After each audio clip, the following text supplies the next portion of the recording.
नमस्कार, मी वैशाली कुलकर्णी आजच्या या माय स्टोरी सेशनमध्ये तुम्हा सर्वांचं मनापासून स्वागत करते. सर्वप्रथम मी इन्स्पायरर्स ट्राईब या आमच्या ग्रुप बद्दल तुम्हाला थोडक्यात माहिती सांगते. इन्स्पायरर्स ट्राईब हा आमचा ग्रुप ऑगस्ट 2020 मध्ये सुरू झाला. यामध्ये रॉबिन शर्मा यांचं 5 AM क्लब या बुक मध्ये विक्ट्री अवर बद्दल सांगितलेलं आहे.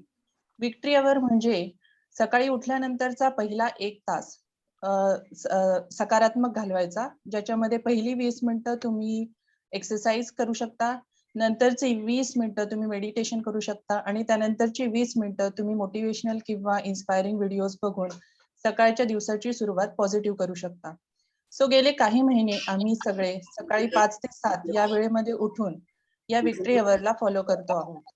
हे सगळं सुरू असतानाच माय स्टोरी सेशन ची सुरुवात झाली, ज्याच्यामध्ये आम्ही वेगवेगळ्या क्षेत्रातल्या दिग्गजांना आमंत्रित करून त्यांच्याबद्दल अधिक जाणून घेतो. आतापर्यंत आम्ही उर्वी तांबे, धनश्री सुराणा, रुचा देशपांडे, अरविंद सर, गौरी ब्रह्मे, अनिकेत आमटे, गौरी सावंत, संतोष गर्जे, आरजे बंड्या, गिरीश कुलकर्णी, डिंपल ताई आणि अशा अनेक दिग्गजांना आमंत्रित केलं आहे आणि त्यांच्याशी जोडले गेलेलो आहोत. हे सगळं सुरू असतानाच आपणही समाजाचं देणं लागतो आणि त्यांच्यासाठीही आपल्याला काहीतरी करता येईल का या जाणीवेतून आम्ही काही करण्याची सुरुवात केली. बुधवार पेठेतील मुलांना मोदक आणि धान्य वाटप देऊन आम्ही या कामाला सुरुवात केली. त्यानंतर आम्ही डिसेंबर 2020 मध्ये बीड येथील बालग्राम या संस्थेला भेट देऊन तिथल्या मुलांसोबत आनंदी दिवस घालवला. त्याच्यानंतर आम्ही त्यांच्यासाठी ख्रिसमसला डोनेशन कॅम्पेन सुद्धा घेतलं. उमेद फाउंडेशन कोथरूड येथील मुलांसाठी आम्ही आनंदी रविवार साजरा केला. स्नेहवन आळंदी यांना भेट देऊन सुद्धा आम्ही त्यांच्या समस्या जाणून घेतल्या. त्यानंतर या मार्च मध्ये आम्ही पालवी पंढरपूर या संस्थेला भेट देऊन तिथल्या मुलांसोबत छान मजा केली. मला हे सांगायला आवडेल की हे सगळं करत असताना, या सगळ्या संस्थांना आणि या वेगवेगळ्या दिग्गजांना भेटत असताना आम्हा सगळ्यांमध्येही एक सकारात्मक बदल घडत आहे. सो आजही आपण अशाच एका व्यक्तिमत्वाला भेटणार आहोत. त्यांच्याबद्दल अधिक जाणून घेऊया गजानन दादा यांच्याकडून. गजानन दादा. धन्यवाद ताई. उपस्थित सर्वांचे इन्स्पायर ट्राईब कडून मी पुन्हा एकदा मनापासून स्वागत करतो. सचिन दादा, तुझेही मनापासून स्वागत.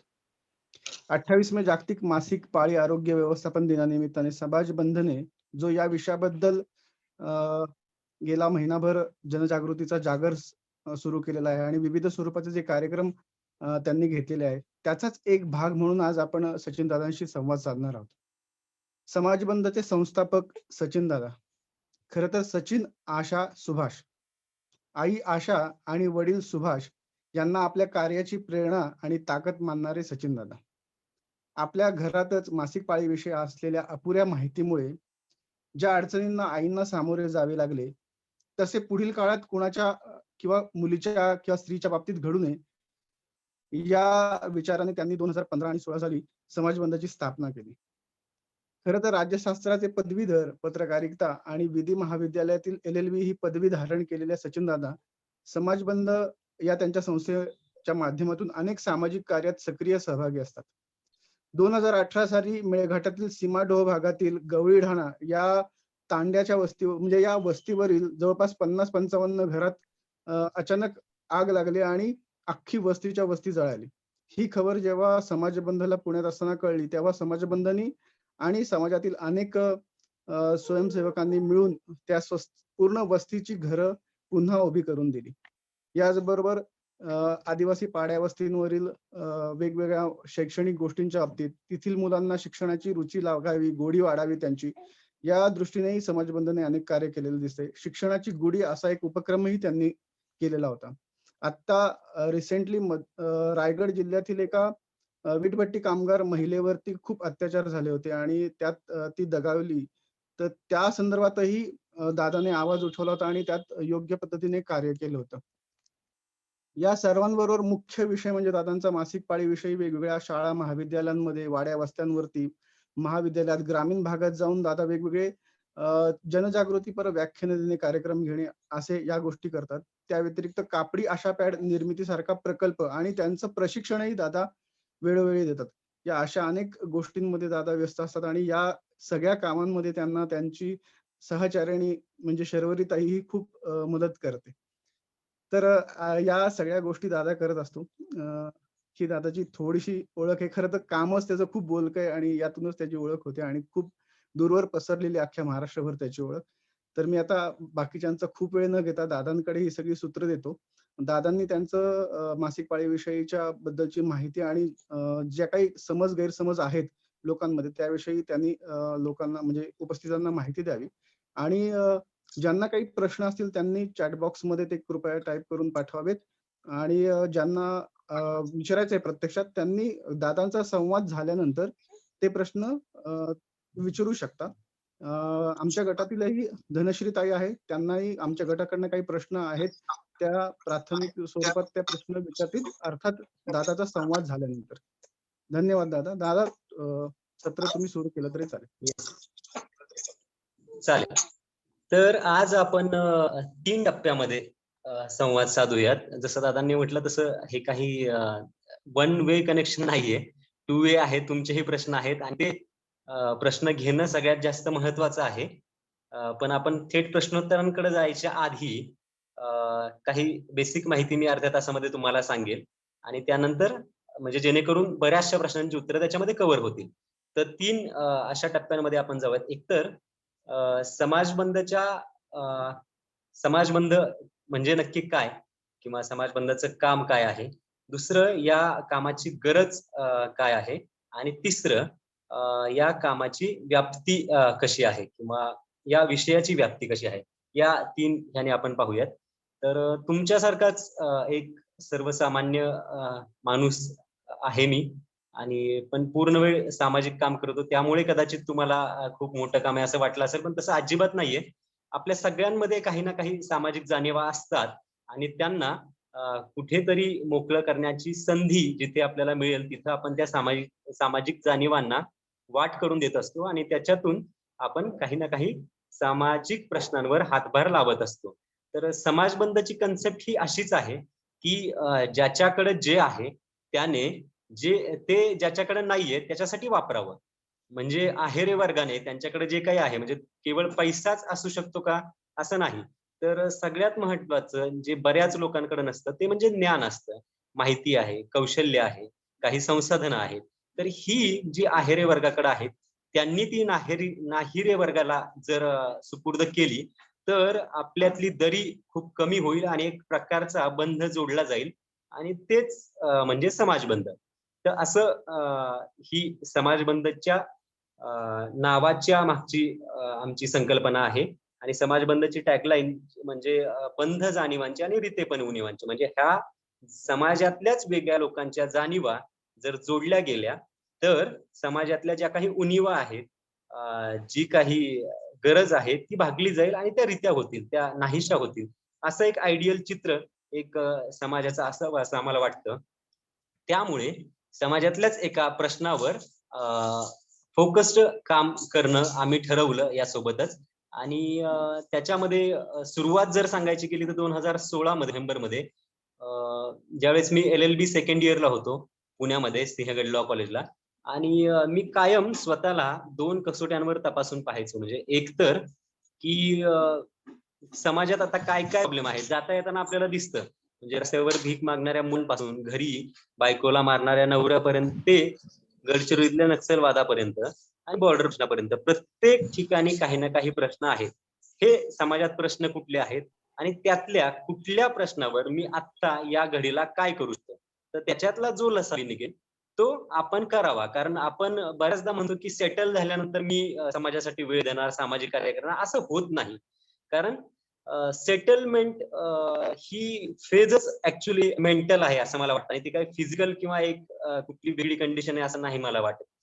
म्हणजे तुम्ही विद्यार्थी असता त्यावेळेस आपल्याला वाटतं की आपण शिक्षण झाल्यानंतर सेटल होऊ, शिक्षण झाल्यानंतर वाटतं आता नोकरी लागली की मी सेटल होईल, नोकरी झाल्यावर वाटतं लग्न झाल्यावर आता मुलांचं परत सेटलमेंट, मुलांचं शिक्षण, नंतर आता घर घ्यायचं, नंतर गाडी घ्यायची, गाडी जुनी झाली नवीन घ्यायची, असं करत करत आपल्या गरजा आणि आपला व्याप काय थांबत नाही, संपत नाही.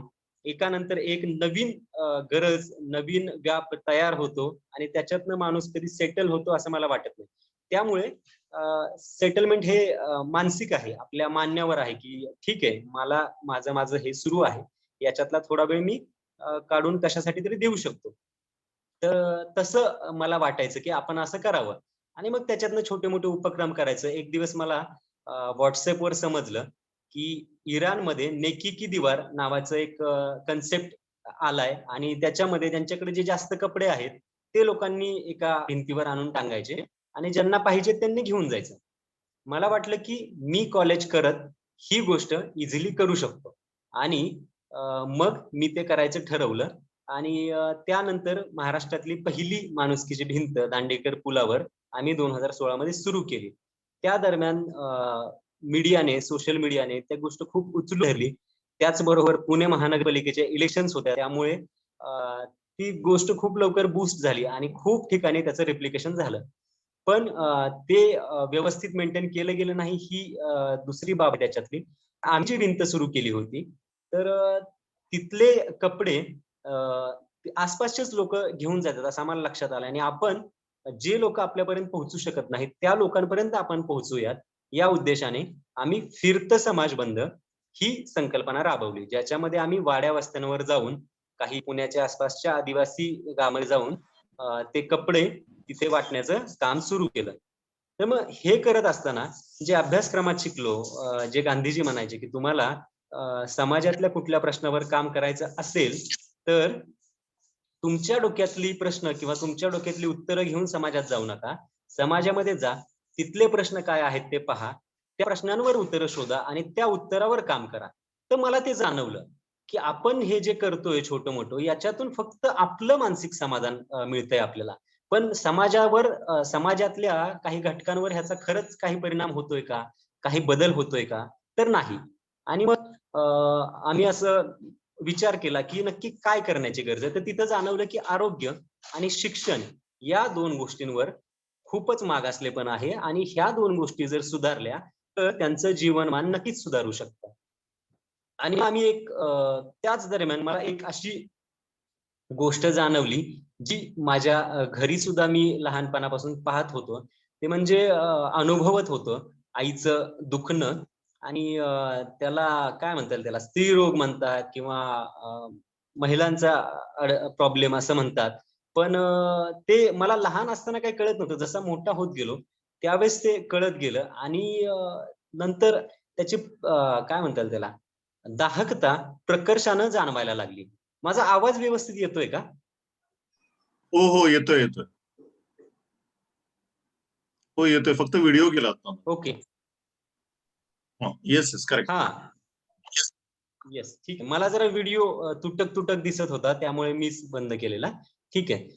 तर माझ्या आईचं आधीच्या काळामध्ये खूप लवकर मुलींची लग्न व्हायची. तसंच माझ्याही आईचं 13व्या वर्षी लग्न झालं. त्यावेळेस लग्न करण्याचा निकष हा वंश वाढवणे आणि पुनरुत्पादन करण्यासाठी सक्षम झाली मुलगी की लग्न करून टाकणे असा एक होता. पण माझ्या आईची तर त्यावेळेस वयात सुद्धा आलेली नव्हती, मासिक पाळी सुद्धा सुरू झालेली नव्हती. लग्नानंतर 2 वर्षांनी तिला पहिली पाळी आली आणि त्यानंतर 1-2 वर्षात तिला पहिलं बाळ झालं, माझी बहीण. आणि हे सगळं खूप कमी वयात सासरी घडल्याने तिला या दरम्यान काय काळजी घ्यावी किंवा कशी स्वच्छता राखावी या कुठल्याच गोष्टीची काहीच माहिती नव्हती आणि तिला ती मिळाली नाही. त्यामुळे कायम इन्फेक्शन होत होत तिचं गर्भाशयाची पिशवी निकामी झाली आणि ती खूप लवकर काढून टाकावी लागली. आणि मग गर्भाशयाची पिशवी जी असते त्याच्यामध्ये फक्त काही बाळ तयार करणे किंवा बाळाचं पालन पोषण करणे एवढंच त्याची जबाबदारी नसते. तर त्याची एक शरीरातला अवयव आहे जो काढून टाकल्यानंतर निश्चितच बाकीच्या शरीराला खूप नुकसान होतं. जसं की कॅल्शियम शरीरातलं कमी पडायला लागतं किंवा हाडं ठिसूळ होतात, मानसिक असंतुलन व्हायला लागतं आणि ह्या सगळ्या गोष्टी माझ्या आईसोबत झाल्या. आणि तो जो त्रास त्या पिशवी काढण्याच्या ऑपरेशनमुळे, हिस्टेक्टॉमीच्या साईड इफेक्टमुळे होत होता, तो मी पाहत होतो आणि मला नेमकी तीच समस्या त्या आदिवासी वाडीवर ही जाणवली की या महिलांना मासिक पाळीतली स्वच्छता काय राखायची, कशी राखायची, ह्या काही गोष्टी माहित नव्हत्या. तर आपण त्यासाठी काही करू शकलो तर हे डोक्यात होतं. आणि मग जेव्हा आम्ही या विषयाचा अभ्यास केला, काही रिसर्च वाचला त्यावेळेस आम्हाला धक्कादायक अशा काही गोष्टी समजल्या की भारतातल्या 88% महिला म्हणजे 100तल्या 88 महिला मासिक पाळीच्या दरम्यान स्वच्छ आणि हायजेनिक असं काही मटेरियल वापरत नाही. तर हे खूपच धक्कादायक होतं. आणि ग्रामीण भागात तर हे प्रमाण जास्तच आहे. म्हणजे कापड वापरणं अनहायजेनिक आहे का, तर अजिबात नाही. पण ते योग्य पद्धतीने वापरलं जात नाही आणि त्यामुळे ते अनहायजेनिक बनतं. आणि दुसरं एक अशी गोष्ट लक्षात आली की भारतातल्या 73% महिलांना म्हणजे 100तल्या 73 महिलांना 4 मधल्या 3 महिलांना मासिक पाळीच्या दरम्यान इन्फेक्शन होतच होतं. आणि त्यांना ते नॉर्मल वाटतं. म्हणजे इन्फेक्शन होणं हे जरी अत्यंत गंभीर बाब नसली तरी ती नॉर्मल बाब मात्र अजिबात नाही. पण महिलांना हे माहीतच नाही की विदाउट इन्फेक्शन सुद्धा तुमची मासिक पाळी जाऊ शकते. तर जेव्हा आम्ही विचार केला की हे असं का, तर आमच्या लक्षात आलं की एक तर 3 गोष्टींचा अभाव आहे. पहिली गोष्ट म्हणजे मासिक पाळीविषयी जनजागृती समाजामध्ये नाहीये. ज्ञानाचा माहितीचा अभाव तर आहेच, पण त्याच्यासोबत असणाऱ्या अंधश्रद्धा आणि गैरसमज यामुळं मासिक पाळीतलं आरोग्य व्यवस्थित राखलं जात नाही. म्हणजे अवेअरनेसचा अभाव हा सर्वच ठिकाणी आहे. असं नाही फक्त ग्रामीण आणि आदिवासी, शहरी भागातील ज्या काही अंधश्रद्धा आणि गैरसमज पाळले जातात त्याच्यातून मासिक पाळीतलं आरोग्य व्यवस्थित राखलं जात नाही, शारीरिक आणि मानसिक दोन्ही पातळीवरचं. दुसरं एक कारण त्याच्या मागे आम्हाला असं लक्षात आलं की मार्केटमध्ये जे काही शोषक साहित्य ज्याला आपण म्हणतो, ऍब्सॉर्बंट ज्याला म्हणतो, किंवा साध्या भाषेमध्ये डिस्पोजेबल पॅड, तर जे काही मटेरियल अवेलेबल आहे ते सगळ्यांनाच परवडतं असं नाही. त्यामुळं बऱ्याच महिला या फक्त बाहेर जाताना पॅड वापरतात आणि इतर वेळी मात्र कापड वापरतात, किंवा बऱ्याच महिला ऑल द टाइम कापड वापरतात, पॅड घेऊ शकत नाही.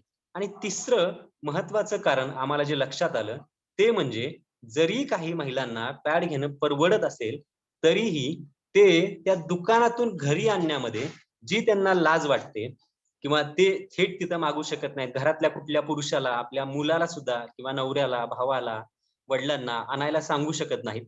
जरी सांगितलं तरी ते मागून तिथून आणून देतील याची शाश्वती नाही.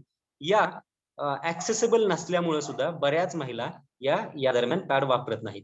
मग याच्यावर काय करायचं, तर आम्ही असं ठरवलं की याच्यावर आपण जनजागृती करूयात आणि त्यासोबतच त्यांना अफोर्डेबल आणि ऍक्सेसिबल असा ऑप्शन आपण दिला पाहिजे. आणि मग आमचं सगळं रिसर्च चक्र सुरू झालं आणि त्याच्यातून आम्ही एक ज्यावेळेस आम्ही रिसर्च करत होतो की असं कुठलं प्रोडक्ट असू शकेल ज्या सगळ्याच महिला वापरू शकतील, सगळ्याच महिलांकडे असेल, त्यावेळेस आम्ही रिसर्चची बेसलाईन अशी ठेवली की जेव्हा 30 वर्षापूर्वी जेव्हा पॅडचा शोध लागलेला नव्हता, पॅडचा उदय झालेला नव्हता असं म्हणता येईल, तेव्हा सगळ्या स्त्रिया काय वापरायच्या, तर त्यावेळेस बऱ्यापैकी सगळ्याच स्त्रिया जवळजवळ कापड वापरायच्या.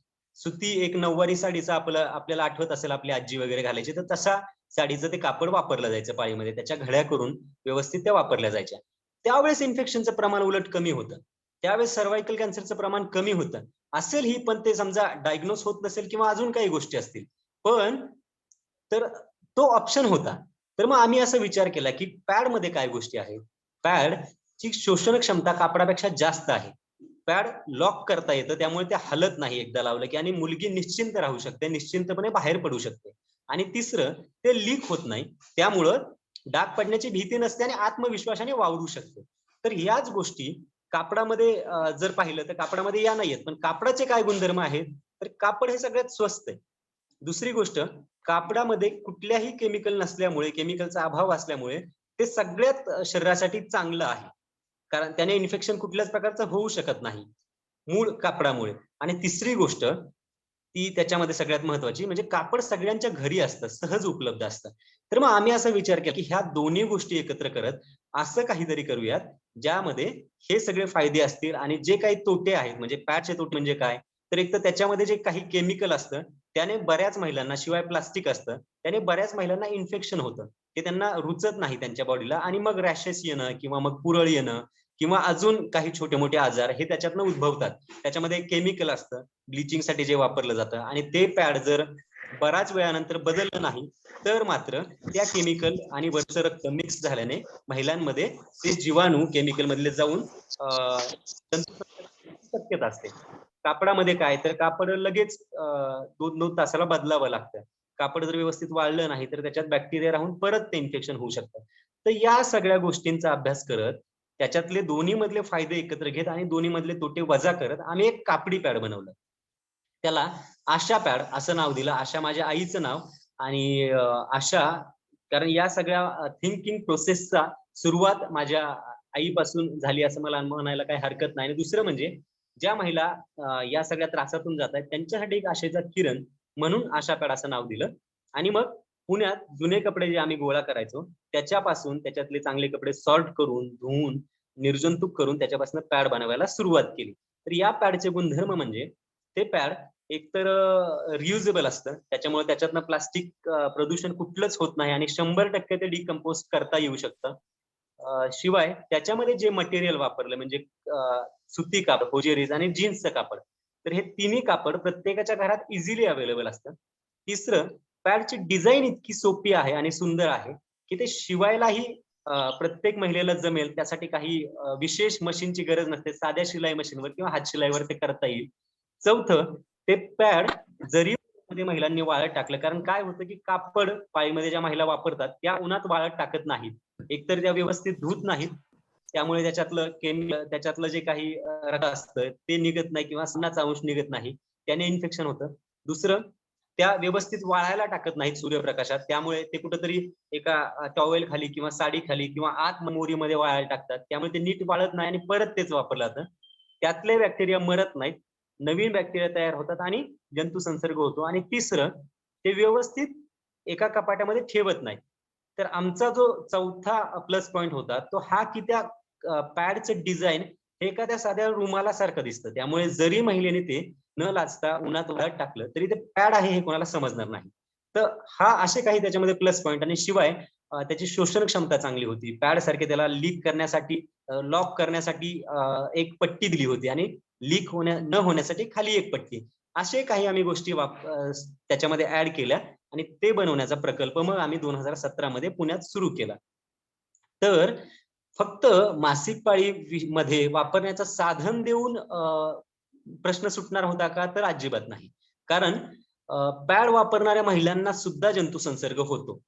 इतकं म्हणजे चांगलं जे काही प्रोडक्ट हायजेनिक वापरतात त्यांना सुद्धा जंतू संसर्ग होतो, कारण ते योग्य पद्धतीने वापरत नाहीत. म्हणजे इव्हन अमेरिकेमध्ये टॅम्पून्स ज्यावेळेस आले त्यावेळेस सर्व महिला टॅम्पून्स वापरायला लागल्या आणि काही मुली टॅम्पून्स घातल्यानंतर आतमध्ये त्या विसरून जायच्या की आपण काहीतरी आतमध्ये इन्सर्ट केलंय आणि ते आता काढलं पाहिजे 4-6 तासांनी आणि दुसरं घातलं पाहिजे.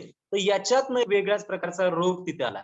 मेन्स्ट्रुअल कपचं असंच आहे की मेन्स्ट्रुअल कप जर व्यवस्थित धुतला नाही तर त्याने हे संसर्ग होऊ शकतो. सांगायचा मुद्दा काय की तुम्ही कुठलंही प्रोडक्ट वापरा मासिक पाळीमध्ये, जर व्यवस्थित पद्धतीने वापरलं गेलं नाही तर जंतू संसर्ग अटळ आहे. आणि काहीही वापरा तुम्ही, पण जर ते व्यवस्थित वापरलं, स्वच्छ धुतलं, स्वच्छ टाकली तर त्याने कसलाच अपाय शरीराला होत नाही. तर मग हे सगळं सांगणं महिलांना गरजेचं होतं. आणि त्याचबरोबर त्यांच्या डोक्यात ज्या काही चुकीच्या धारणा आहेत मासिक पाळीला धरून त्याही बाहेर काढणं गरजेचं होतं. त्यामुळे आम्ही पाळीचा जागर स्त्री अस्तित्वाचा हे एक समुपदेशन सत्र डिझाईन केलं. त्याचे वेगवेगळे मॉड्यूल्स बनवले, किशोरवयीन मुलींसाठी, महिलांसाठी, मुली आणि महिला एकत्र असतील तर मुलांसाठी, असे वेगवेगळे मॉड्यूल्स बनवून आम्ही गावोगावी, शाळांमध्ये, गावांमध्ये किंवा अजून महाविद्यालयांमध्ये जाऊन याविषयी जनजागृती करणं सुरू केलं. तर याच्यामध्ये नक्की काय असतं? एकतर मासिक पाळीविषयी शास्त्रशुद्ध माहिती मुलींना आणि महिलांना देणे, कारण ते ज्या समजतात की मासिक पाळी म्हणजे काय, तर हा देवीचा कोप असतो किंवा स्त्री जन्माला मिळालेला हा पाप आहे किंवा आपल्या शरीरातलं घाण रक्त बाहेर पडतं, आपल्या शरीरामध्ये जे हीट असते, उष्णता असते, त्याने हे रक्त बाहेर पडतं. अशा काही धारणा त्याच्या मागे आहेत ज्या खोडून काढण्यासाठी ही प्रक्रिया नक्की काय आहे आणि ही प्रक्रिया कशी पूर्णपणे नैसर्गिक आहे आणि शास्त्रीय आधारावर ही प्रक्रिया आहे हे सांगणं गरजेचं असतं.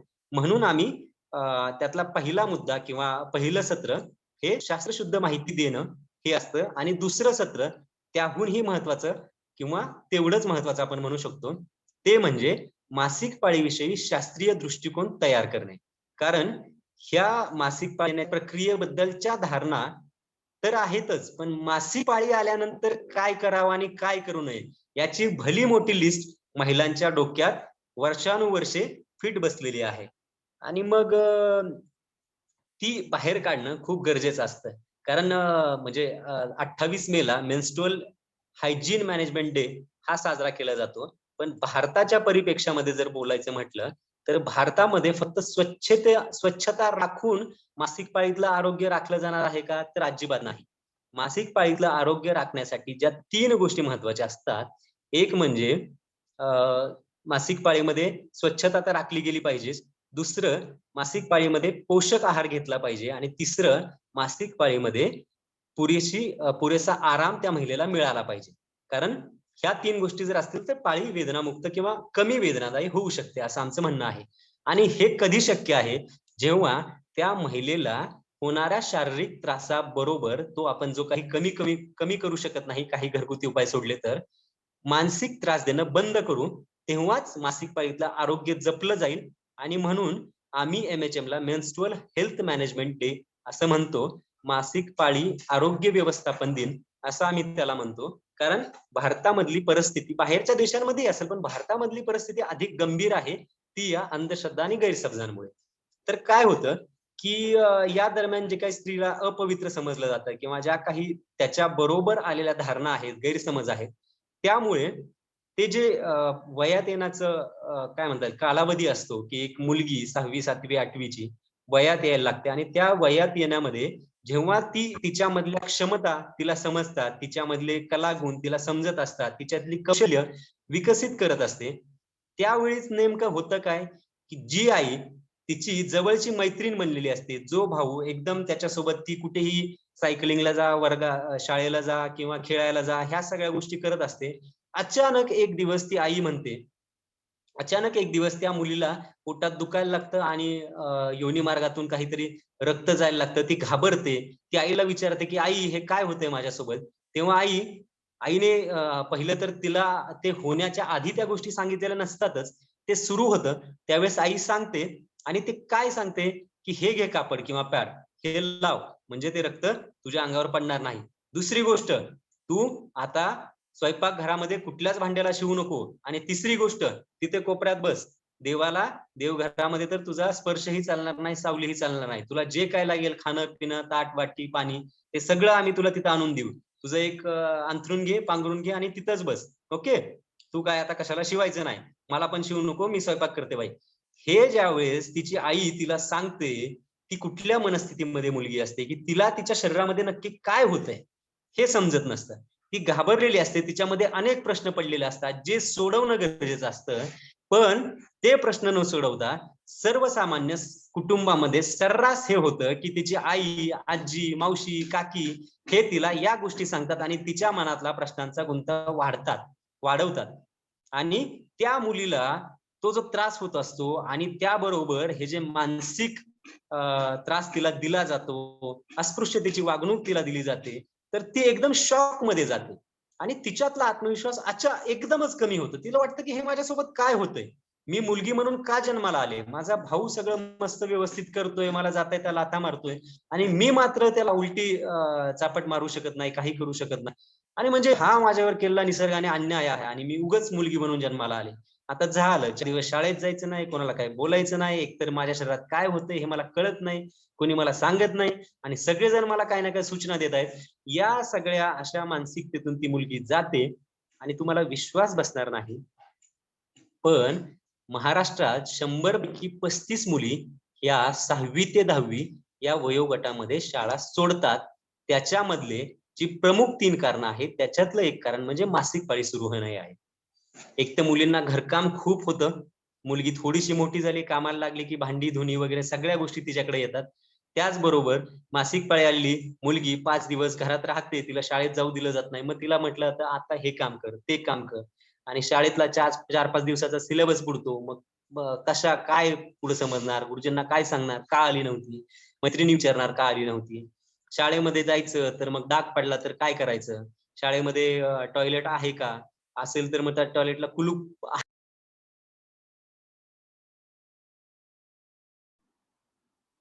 तुझा आवाज गेला सचिन दादा. हॅलो. मीटिंग म्यूट झाली होती बहुतेक. अच्छा अच्छा पॅड ओके. कुठं या या. अशा हा कंटिन्यू करू ना गणेश दादा. हो येस कंटिन्यू. तर असे जे काही प्रश्न आहेत, अशा काही असुविधा आहेत ज्या तिला भेडसावतात आणि त्यामुळे बऱ्याचशा मुली शाळाबाह्य होतात. आणि हे आपल्या सगळ्यांचं फेल्युअर आहे. कारण आपण त्या मुलीची मानसिकता आजपर्यंत समजूनच घेतली नाही. म्हणजे ती मुलगी ही कुठली बाहेरची मुलगी नसते. आपली छोटी बहीण असते, आपली मुलगी असते, आपली पुतणी असते, भाची असते, आपल्या शेजारची मुलगी असते. तिच्याशी या सगळ्या विषयावर खुलेपणानं जर बोललं, तिला सांगितलं, तिच्या प्रश्नांची उत्तरं दिली, तर नक्कीच तिच्यामध्ये न्यूनगंड तयार होणार नाही, तिचा आत्मविश्वास कमी होणार नाही आणि तिला वाटेल की इट्स नॅचरल, हे सगळ्यांसोबत होतंय आणि याच्यात घाबरण्याचं कारण काहीच नाहीये. म्हणजे आपली राष्ट्रपतीला पण ते झालं होतं, आपल्या पंतप्रधानाला पण ते होतं, माझ्या शाळेतल्या मैत्रिणीला पण होतं, शिक्षिकेला पण होतं, डॉक्टरला पण होतं, सगळ्यांना ते होतं. त्यामुळे याच्यात घाबरायचं काय नाही आणि शाळा सोडण्याचं काय कारण नाहीये. हे जोपर्यंत तिच्या मनामध्ये बिंबणार नाही, तोपर्यंत ती ठणकावून घरी शाळा सोडण्याला विरोध करू शकणार नाही. आणि होतं असं की बाल विवाह करण्याच्या मागचं एक कारण हे आहे की वयात आली, आता मग काय बाबा, मुलगी वयात आली आणि काय होईल काय नाही, आपल्याला कशाला रिस्क, काय मुलीची इज्जत म्हणजे काचेचं भांड टाईप डायलॉग त्यांनी ऐकलेले असतात आणि मग चला उरकून टाका.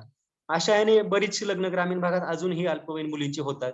मुलींची स्वप्न, त्यांना काय करायचंय, तिची शारीरिक वाढ व्यवस्थित झालीये का, तिला व्यावहारिक ज्ञान आलंय का, ते संसाराची सगळी जबाबदारी पेलण्याचं, काही गोष्टी बघितल्या जात नाही. फक्त जबाबदारी झटकल्यासारखं सगळं वागलं जातं. तर या सगळ्यामध्ये आपली खूप मोठी भूमिका आहे, ती आपण निभावली पाहिजे आणि ते निभावण्यासाठी मासिक पाळी ही खूप नैसर्गिक प्रक्रिया आहे, हे आपण सगळ्यांनी लक्षात घेतलं पाहिजे. काय बघा ना, की पृथ्वीमध्ये निम्मे पुरुष आहेत आणि निम्म्या स्त्रिया आहेत, बरोबर? आणि निम्म्या स्त्रिया आहेत म्हणजे त्या प्रत्येक स्त्रीला एकतर मासिक पाळी येऊन गेली आहे, येणार आहे किंवा चालू आहे, बरोबर? तर म्हणजे पृथ्वीवरच्या 2 पैकी एका माणसाला मासिक पाळी येते आणि तरीही मासिक पाळीविषयी आपल्यामध्ये इतकं अज्ञान आहे. तर आपण काय कुठं कुठं चाललो आहोत, कुठल्या कुठल्या ग्रहांवर चाललो आहोत आणि आपल्याच ग्रहावरच्या लोकांविषयी, आपल्याच ग्रहावरच्या माणसाविषयीचं आपल्याला शरीरशास्त्र थोडक्यात व्यवस्थित माहित नाहीये. ही सगळ्यांनीच विचार केला पाहिजे बरं का ह्या विषयावर. तुमच्या ह्याच्यावर काम करतात. म्यूट करा प्लीज सगळ्यांनी, कोणाचा आवाज आहे? ओके, आपण तुमचा पण घेऊयात. मी आधी थोडीशी मांडणी करतो, त्याच्यानंतर आपण सगळे प्रश्न घेऊयात. हो येस तसंच आहे. yes. चालेल. तर त्यामुळे या विषयावर काम करण्याची, या विषयावर बोलण्याची गरज आहे. तुम्हाला वाटलं असेल की अरे मासिक पाळी सारख्या विषयी गणेश दादाला, गजानन दादाला कोण दुसरं भेटलं नाही का, पोराला आणून बसवलंय समोर. पण हा पोरांचा पोरींचा विषय नाहीये, हा आपल्या सगळ्यांचा विषय. हे जर मला माहित असेल तर मी माझ्या बायकोशी व्यवस्थित वागेन. मला माहित असेल की तिची मासिक पाळीमध्ये तिला काय त्रास होतो आणि त्यासाठी मी काय केलं पाहिजे, माझी जबाबदारी काय आहे, हे जोपर्यंत मला समजणार नाही तोपर्यंत सगळ्या स्त्रियांना, सगळ्यांनाच मासिक पाळीविषयी इत्थंभूत माहिती देऊन किंवा त्यांच्या गैरसमज दूर करून काय होणार नाहीये. तर मग समाज बंद अशा पाळीचा सत्र घेण्यामागचं कारण आता मी तुम्हाला सांगितलं. पण त्यातला तिसरा वर्टिकल जे आमच्या कामाचं आहे, ते म्हणजे पहिलं तर पाळीचं हे प्रबोधन सत्र गावोगावी मुलींमध्ये, महिलांमध्ये, मुलांमध्ये जिथे संधी भेटेल तिथे जाऊन घेणे.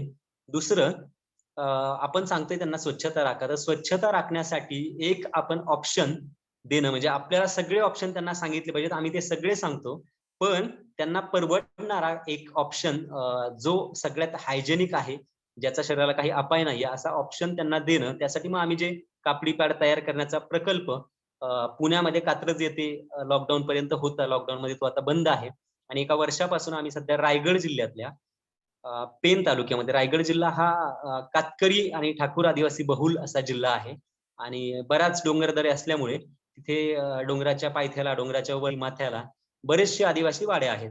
त्याच्यातलीच एक जी काय म्हणतात त्याला, आदिम आदिवासी जमात म्हटली जाते, ती म्हणजे कातकरी. तर कातकरी लोकांचं, बांधवांचं प्रमाण रायगडमध्ये जास्त आहे. तर त्याच्याला पेन तालुक्यामध्ये आम्ही विनोबा भावेंचं जन्मगाव गागोदे बुद्रुक या गावी राहतो आणि आसपासच्या गावांमध्ये हे सध्या काम करतो मी आणि शर्वरी. आणि तिथेच एक शेजारीच हेमडी नावाची कातकरी वाडी आहे, तर त्या वाडीवर हे कापडी पॅड बनवण्याचा प्रकल्प आहे, जिथं त्याच आमच्या गावातल्या कातकरी भगिनी आहेत, त्या हे सगळं काम एकदम मस्तपणे करतात. ते सगळं पॅड वगैरे बनवतात आणि ते बनवलेले पॅड मग आसपासच्या वाड्यांवर जाऊन त्या महिलांना वापरण्यासाठी देणं हे आम्ही करतो. पण ते आम्ही पॅड समाज बंधूने ठरवले की एका व्यक्ती फक्त एकदाच आपण सॅम्पल म्हणून पॅड वापरायला द्यायचे. आवाज पुन्हा म्यूट झाला, 1 मिनिट, सॉरी.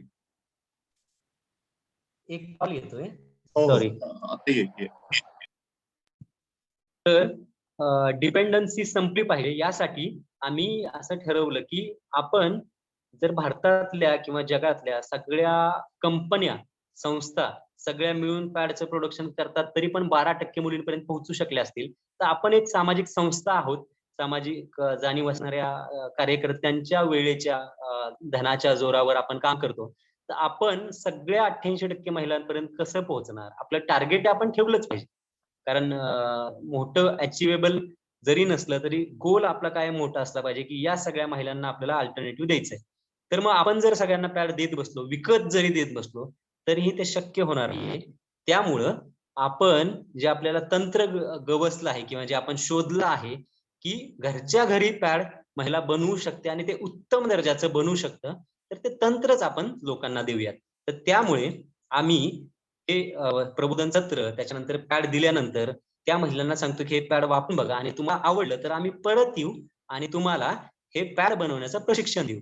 तर तिसरा महत्वाचा मुद्दा आमच्या कामातला आहे तो म्हणजे पॅड बनवण्याचं प्रशिक्षण आम्ही मग अशा गावांमध्ये जाऊन ह्या महिलांना आणि मुलींना देतो, जेणेकरून त्या कायमस्वरूपी स्वतः बनवून आयुष्यभरात वापरू शकतील.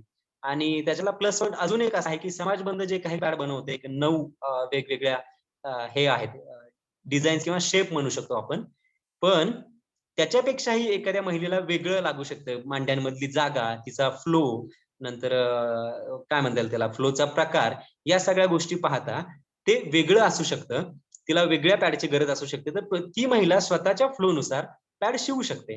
म्हणजे एखाद्या महिला खूपच फ्लो होत असेल किंवा तिच्या मांड्यांमधली जागा जास्त असेल की तिला पसरट थोडंसं पॅड लागतं, ती 2.5-3 इंचाच्या जागी 4 इंचाचं पॅड पण स्वतः बनवून लावू शकते. तर ही फ्लेक्झिबिलिटी याच्यामध्ये आहे की प्रत्येक महिला स्वतःला जसं लागते तसं पॅड तयार करू शकते. तर हाही एक महत्वाचा मुद्दा आम्हाला त्याच्यामध्ये वाटला. त्यामुळे आम्ही हे बनवण्याच्या प्रशिक्षणावर जास्त जोर दिला. तर एमडी मध्ये जे पॅड बनतात ते आम्ही इकडं या महिलांना देतो आणि ते बनवण्याचं प्रशिक्षण, असं हे काम चालतं. पण फिजिकली एका ठिकाणी राहून आपण खूप कमी लोकांपर्यंत पोहोचू शकतो. कारण आपल्याला कामाचे तास 24 आहेत, वर्षाचे दिवस 365 आहेत. मी आणि शर्वरी पूर्ण वेळ हे काम करतो. पण आम्ही काय म्हणता येईल, पेन तालुक्यातल्या 40 कातकरी वाड्यांपर्यंत कधी पोहोचू हे आम्हाला माहित नाही, कारण वेळेची मर्यादा असते. तर मग अशा ऑनलाईन प्लॅटफॉर्मचा जास्तीत जास्त जर आपण वापर केला तर ही माहिती, हे ज्ञान जास्तीत जास्त लोकांपर्यंत पोहोचवू शकतो आणि आणखी लोकांना या कामामध्ये इन्व्हॉल्व करून घेऊ शकतो. कारण हे सामाजिक काम आहे. हे काय सचिनने सुरू केलं म्हणून सचिन काम होतं का? तर अजिबात नाही. तुमच्या विश्वासाचा, तुमच्या स्वप्नांचा मी विश्वस्त आहे. समाजबंध संस्थेचा मी फाउंडर नाहीये किंवा मी अध्यक्ष नाहीये किंवा सचिव नाहीये, तर मी विश्वस्त आहे. कारण ही संस्था म्हणजे तुमच्या सगळ्यांची स्वप्न आहेत, तुमच्या सगळ्यांच्या अपेक्षा आहेत, अशी भावना माझ्या मनामध्ये आहे. आणि त्यामुळं या विश्वस्त भावनेने जर कोणी काम करायला तयार असेल आणि कामात सहभाग घ्यायला तयार असेल तर ऑलवेज वेलकम आहे, अशी आमची भूमिका आहे. आणि त्यामधूनच मग आम्ही आता लॉकडाऊन आहे आणि यामध्ये 28 मे हा जागतिक मासिक पाळी आरोग्य व्यवस्थापन दिन आपण साजरा करतो. तर मग आणखी लोकांना यामध्ये जोडायचं आहे किंवा आम्ही असं ठरवलं की आता ऑनलाईन आपल्याकडे वेळ आहे आणि ऑनलाईनचा दुसरा असा फायदा की खर्च काही नाहीये. म्हणजे आता तुम्ही तिथे बसला आहात, मी इथे बसलोय, तर तुम्हाला एक हॉल घ्यायला लागला नाही किंवा अजून हॉलचं भाडं नाही, माईकचं, साऊंडचं भाडं नाही, कार्यक्रमाचं पॅम्पलेट छापायचं नाहीये किंवा अजून काही पाणी किंवा गुच्छ किंवा शाल काहीच घ्यायचं नाहीये. तर ऑनलाईन प्लॅटफॉर्मचा हा एक प्लस पॉईंट आहे की याच्यामध्ये खर्च शून्य आहे. तर या शून्य खर्चातून आपण 1 लाख लोकांपर्यंत पोहोचूया, असं आम्ही टार्गेट ठेवलं. आणि पिरियड रिव्होल्यूशन 2021 हे कॅम्पेन आम्ही आता सध्या रन करत आहोत 28 एप्रिल ते 28 मे मध्ये. तर या कॅम्पेन मध्ये काय आहे की जास्तीत जास्त लोकांनी मासिक पाळीविषयी बोलावं, लिहावं आणि यासाठी मग आम्ही 9 वेगवेगळ्या स्पर्धांचं आयोजन केलेलं आहे. आणि त्या सगळ्या म्हणजे फार पोस्टर मेकिंग पासून ते मीम्स मेकिंग जी आत्ताच्या पिढीची भाषा आहे, किंवा निबंध लेखन, वक्तृत्व, चित्रकला, पत्रलेखन, अनुभव लेखन, अशा वेगवेगळ्या स्पर्धा त्याच्यामध्ये आहेत. आणि त्याला कसलंच बंधन नाहीये. भाषेचं बंधन नाहीये, शब्दांचं बंधन नाहीये, वयाचं बंधन नाहीये आणि लिंगाचंही बंधन नाही. कोणीही त्याच्यामध्ये सहभागी होऊ शकतो आणि व्यक्त होऊ शकतो. तर त्या स्पर्धा आम्ही आहेत त्याच्यामध्ये. जर तुमच्या श्रोत्यांपैकी जरी कोणाला सहभागी व्हायचं असेल तर 20 मे पर्यंत आपण त्याच्यामध्ये सहभागी होऊ शकता. आणि याबरोबरच आम्ही असं ठरवलं की ज्यांना याविषयी उत्सुकता आहे पण बोलता येत नाही, त्यांना लिहिता येत नाही, म्हणजे ती लिहिण्याची हिंमत कदाचित त्यांच्यामध्ये नसेल, पण याविषयी त्यांना पण जाणून घ्यायचंय किंवा त्यांनाही काहीतरी मांडायचंय, अशा लोकांसाठी मग आम्ही वेगवेगळे अवेअरनेस कॅम्पेन याच कॅम्पेन मध्ये राबवतोय. जसं की सेल्फी कॅम्पेन आहे, किंवा अशी जे आजचं सत्र आहे तशी काही सत्र आहेत, काही तज्ञांची सत्र आहेत, काही काय म्हणता येईल त्याला इन ग्रुप मीटिंग्स आहेत. त्याबरोबरच रेड डॉट बॅग मेकिंगचं वर्कशॉप आहे, किंवा वेगवेगळ्या वृत्तपत्रांमधून याविषयी लिहिणं असेल, याविषयी जास्तीत जास्त कसं लिहून होईल याचा प्रयत्न. असं आम्ही एकूण 1,00,000 लोकांपर्यंत हा विषय घेऊन जायचा या एका महिन्यात, असं टार्गेट ठेवलेलं आहे. आणि पाहूयात त्यात किती यशस्वी होतोय ते. तर माझं पुन्हा तेच म्हणणं आहे की बदलाची सुरुवात म्हणजे यासाठी आम्ही एक व्हॉलेंटिअर कॉल दिला की ज्यांना यासाठी व्हॉलेंटिअरिंग करायचं आहे त्यांनी समाज बंद सोबत या आणि तुम्हाला जे काम जमतंय ते तुम्ही काम करा. तर महाराष्ट्रभरातून एकूण 350 मुला मुलींनी यासाठी रजिस्टर केलं आणि ते आता हे सगळं काम करतायत. तर याच्यामध्ये माझा मुद्दा असा आहे की आपण युवकांकडं कधीही आपल्या संस्थेचं काम करून घेण्यासाठी म्हणून पाहू नये, तर त्याचबरोबर युवकांवरही आपण काम करू शकतो. आणि युवकांचा संस्थेला काय फायदा होईल यापेक्षा संस्थेचा युवकांना काय फायदा होईल हा जर दृष्टिकोन ठेवला तर खूप व्यापकपणे ते काम होऊ शकतं आणि ते रुजू शकतं. आणि ते मला जाणवतंय. म्हणजे ज्या व्यक्ती आजपर्यंत कधी पाळीविषयी बोलल्या नव्हत्या, तर त्या व्यक्ती आज पाळीवरचं स्टेटस दररोज ठेवतात. आम्ही जे काही पोस्टर्स बनवतोय, म्हणजे अक्षरशः अंधश्रद्धांवरचे चपराक मारणारे छान विज्ञानाचे पोस्टर्स आहेत, ते सुद्धा पोस्टर त्याच्यावर ठेवतात. त्याच्यावर येणाऱ्या उत्तरांना प्रतिवाद करतायत, त्याविषयी अजून जाणून घेतायत किंवा व्यक्त होतायत. तर ही खूप मोठी गोष्ट आहे. आणि माझ्या मते हे एक चळवळ आपण म्हटलं तरी चालेल. छोट्या प्रमाणात आहे, पण हे चळवळीचं स्वरूप नक्कीच घेईल. आणि आपल्या चळवळ म्हणजे कशासाठी? कारण संस्था ही कुठल्या तरी एका लिमिटेड लोकांची, लिमिटेड ठिकाणी काम करणारी असते. तसं आपलं स्वरूप नाहीये. म्हणजे कामाची गरज म्हणून संस्था आहोत, संस्था म्हणून काम करतोय असं नाही. तर त्यामुळे संस्था हा दुय्यम भाग आहे, समाजबंध हा दुय्यम भाग आहे. तर मासिक पाळीविषयीची जनजागृतीची चळवळ ही आपल्याला खूप मोठी करायची आहे आणि त्यामध्ये जितकी लोक येतील त्या सगळ्यांचं स्वागत आहे आणि त्या सगळ्यांकडे त्या चळवळीची ओनरशिप असणार आहे. तर हे करणं खूप गरजेचं आहे. कारण आपण कुठेतरी शहरामध्ये राहत असतो किंवा आपण शिकलेलो असतो, आपल्याकडे संसाधनं असतात, आपल्याकडे आर्थिक सुबत्ता असते आणि त्यामुळं मासिक पाळीतली जी काही आव्हानं आहेत, सामाजिक म्हणा किंवा आर्थिक म्हणा किंवा आरोग्याच्या दृष्टीने, तर ती आपण पेलू शकतो. म्हणजे सोप्या भाषेत सांगायचं म्हटलं तर आपल्याकडे पैसे असतात आणि आपल्याला माहित असतं की स्टेप फ्रीची ऍड नक्की कशाची आहे. ती ऍड आपण पाहू शकतो कुठल्याही प्रोडक्टची आणि ते पॅड आपण मार्केटमध्ये जाऊन घेऊ शकतो. बरोबर.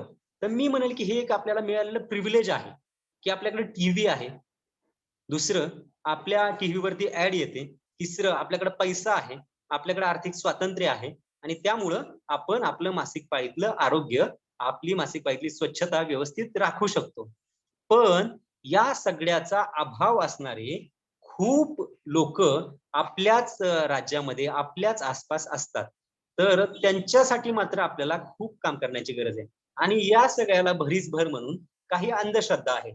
त्यामुळं हे ह्या सुविधा तर पोहोचणं दूरच, पण त्या अंधश्रद्धांमुळे त्यांची होणारी असुविधा तुम्ही ऐकाल तर हैराण होऊन जाईल.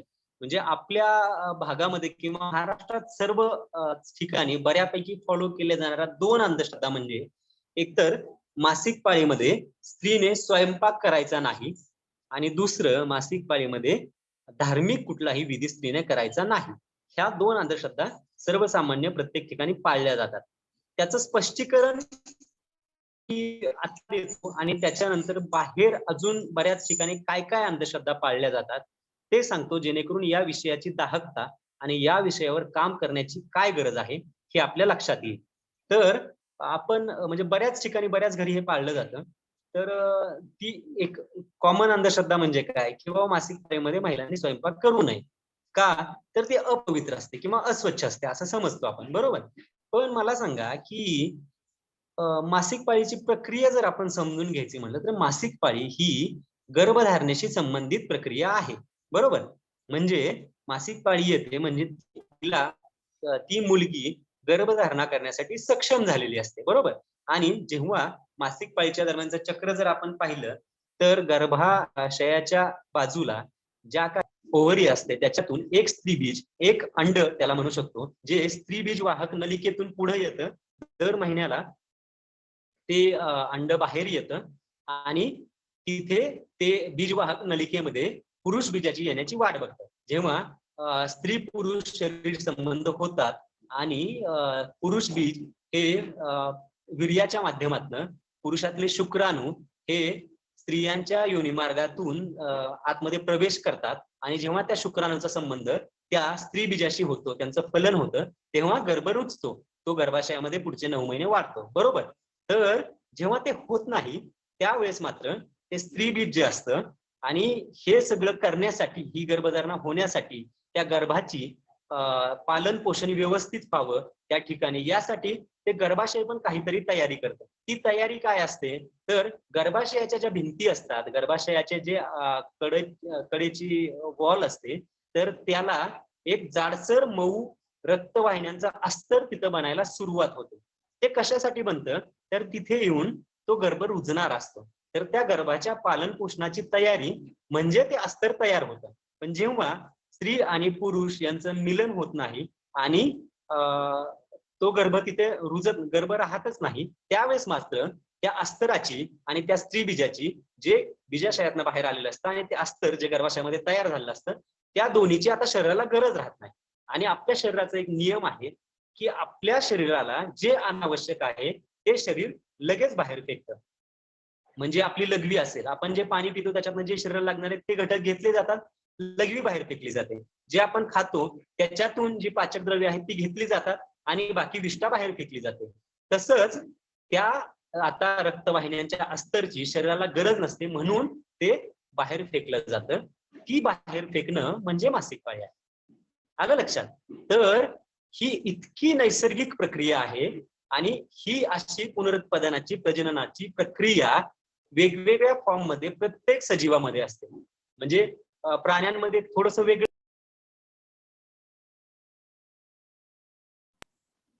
म्यूट झालाय आवाज. पण हे प्रजनन प्रत्येकामध्ये होत असतं आणि त्याच प्रजननाचा भाग किंवा त्या प्रक्रियेचा भाग म्हणजे मासिक पाळी असते, बरोबर. त्याच्यामध्ये काय होतं की ते जे बाहेर फेकलं जातं, तर मला सांगा की त्या ज्या अस्तरावर ज्या स्त्री बीजाचं फलन होऊन आपण तयार झालो किंवा कुठलाही गर्भ राहतो, कुठलंही बाळ तयार होतं, ते अस्वच्छ किंवा अपवित्र असू शकेल का? तर अजिबात नाही. तर तसं जर आपण ते अपवित्र म्हणायचं मासिक पाळीचं रक्त, तर त्याच रक्तावर जे बाहेर पडलं गेलं नाही कुठल्या तरी एका महिन्यामध्ये आणि त्याच्यावर आपण वाढलो, त्याच्यावर आपला मांसाचा गोळा तिथे तयार झाला आणि तर मग आपण पण अपवित्र व्हायला पाहिजे. तर सांगायचा मुद्दा हा की पवित्रता आणि अपवित्रता याचा मासिक पाळीशी कसलाही संबंध नाहीये.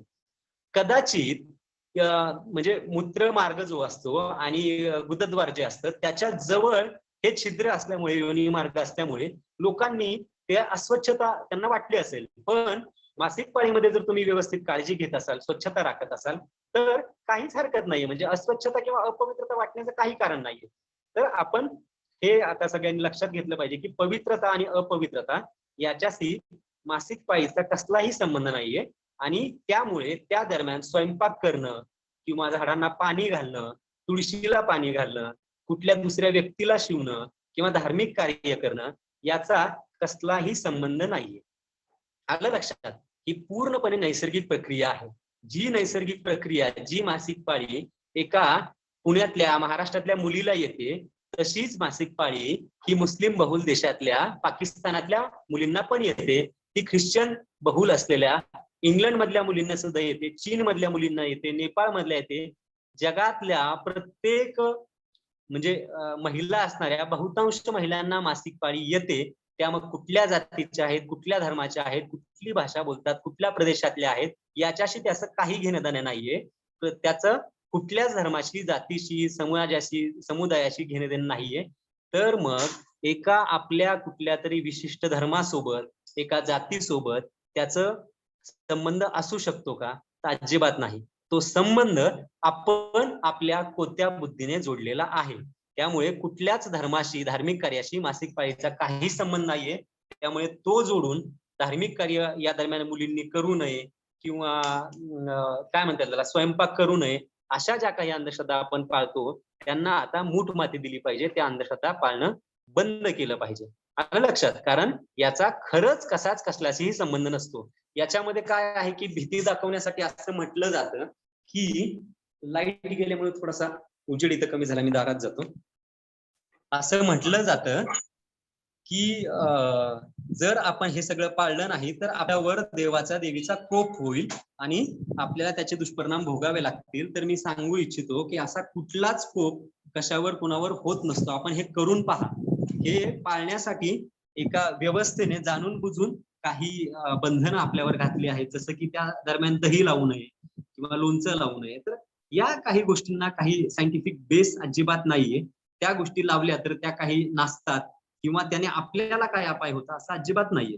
याच्या मागचं विज्ञान म्हणजे काय नाहीये, पण काही गोष्टी आपण फॉलो केल्या पाहिजेत विज्ञानाच्या आधारे. त्या म्हणजे कुठल्या? तर मासिक पाळीच्या दरम्यान खरंच कुठल्या गोष्टी करू नये. तर जड उचलणं किंवा जड कामं जी तुम्ही रेग्युलरली करत नाहात ती करू नका. का? तर त्या दरम्यान म्हणजे मासिक पाळीतलं रक्त बाहेर फेकलं जातं. म्हणजे काय होतं?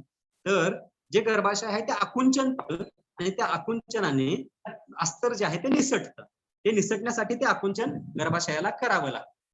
तर त्या दरम्यान जर ही तुम्ही जास्त कष्टाची रेग्युलरची जर कामं केली, रेग्युलर जे करत नाही ती, तर तुम्हाला जास्त त्रास होऊ शकतो. तो त्रास होऊ नये यासाठी आरामाची गरज असते.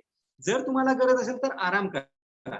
पण जे लोक म्हणतात की हे सगळं पाळण्यामागचं कारण म्हणजे स्त्रियांना आराम भेटावा. अरे पण आराम भेटावा तर करू नका. तिला भांडी घासायला देता, तिला धुणे धुवायला देता, तिला गोठ्यातलं गुरांचं काम सांगतात, तिला शेतातलं काम सांगतात आणि स्वयंपाक मात्र करू देत नाही. मग कसला आराम भेटला? आरामच भेटायचा असेल तर तो तिचा वैयक्तिक चॉईस आहे. तिला जर आराम घ्यायचा असेल तर घेऊ द्या. तिला जर गरज असेल तर तिने आराम घेतलाच पाहिजे. घेऊ द्या ही म्हणायची काय गरज नाही. तो तिचा अधिकार आहे, तो तिचा हक्क आहे. आपण घेऊ देणारे कोण आहोत? आणि दुसरं म्हणजे त्या काळामध्ये आपण आपल्या पुरुषांनी किंवा सगळ्याच घरातल्या लोकांनी जरा तिला आराम भेटावा यासाठी मात्र काही गोष्टी नक्कीच करू शकतो. जसं की जर तुम्ही स्वतःचे कपडे दररोज स्वतः धुत असाल तर उत्तमच आहे.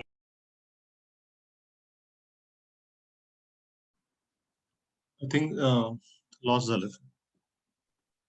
हा म्हणजे दादा हा आयदर बॅटरी संपलीये किंवा काहीतरी झालंय. फोन करशील काय? नाही आला. वारं सुटलंय आणि पावसाची शक्यता आहे, त्यामुळे कदाचित पाऊस येईल, त्यामुळे डिस्कनेक्ट होतंय. हरकत नाही. ठीक आहे. मी व्हिडिओ बंद ठेवला तर चालेल का? हो चालेल. No problem. ठीक आहे, आपण बोलूया. हो चालेल. तर त्यामुळे या कुठल्या गोष्टींशी काही संबंध नाहीये. तो आपण अनाठायी संबंध जोडणं हे खूप चुकीचं आहे. तो आपण जोडला नाही पाहिजे. आणि या दरम्यान जर खरं आराम करून आराम पडावा यासाठी घरातली काही कामं जर तुम्ही करत नसाल तर करावीत. त्या दरम्यान आवर्जून करावीत. करत असाल तर तुम्हाला हॅट्स ऑफ आहेच. आणि त्या कामामध्ये त्यांना मदत करावी. स्वच्छता राखण्यासाठी जे काही शोषक साहित्य लागतं ते घरात आहे का नाही हे पाहावं. नसेल तर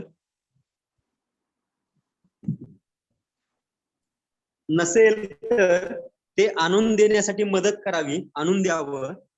या काही गोष्टी आहेत ज्या आपण केल्या पाहिजेत, ज्या आपण पाळल्या पाहिजेत, ना की बाकीच्या अंधश्रद्धा. तर त्यामुळे ही एक गोष्ट लक्षात ठेवा की या अंधश्रद्धांच्या माग जे विज्ञान आहे असं सांगितलं जातं, तर हे ऍक्च्युअली विज्ञान काही नसतं. ते तसं मुद्दाम सांगितलं जातं ऍक्सेप्टन्स वाढवण्यासाठी. आणि यामध्ये तुम्हाला सांगितलं की एका मुलीचं उदाहरण सांगितलं, तसंच महिलेचं आहे. मी एक तुम्हाला स्टॅटिस्टिक्स सांगतो की एका महिलेला साधारणतः 15व्या वर्षी पाळी सुरू होते असं आपण कन्सिडर करूयात, आणि ती 45 वर्षापर्यंत चालते. 45 ते 50 मध्ये रजोनिवृत्तीचा काळ असतो आणि त्याच्यानंतर पाळी बंद होते.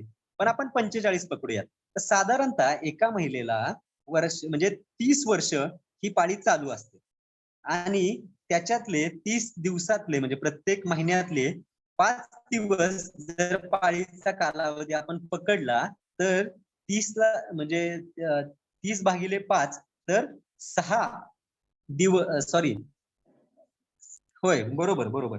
तर अशा पद्धतीने प्रत्येक महिलेची 5 वर्षे, जर महिन्याचे 5 दिवस तर 30 वर्षातले 5 वर्ष हा कालावधी तिचा मासिक पाळी मध्ये व्यतीत होतो. आणि त्या कालावधीमध्ये तिने शारीरिक त्रासही सहन करायचा, जो तिला होतोच, जो अनस्टॉपेबल आहे, जो आपण कोणीही टाळू शकत नाही. तो कमी मात्र करू शकतो काही उपायांनी, पण त्यासोबतच तिला हा सगळा मानसिक त्रास देणं कितपत योग्य आहे हे अजिबात योग्य नाहीये. त्यामुळं या गोष्टींचा आपण विचार केला पाहिजे आणि या गोष्टी पाळणं तातडीनं बंद केलं पाहिजे.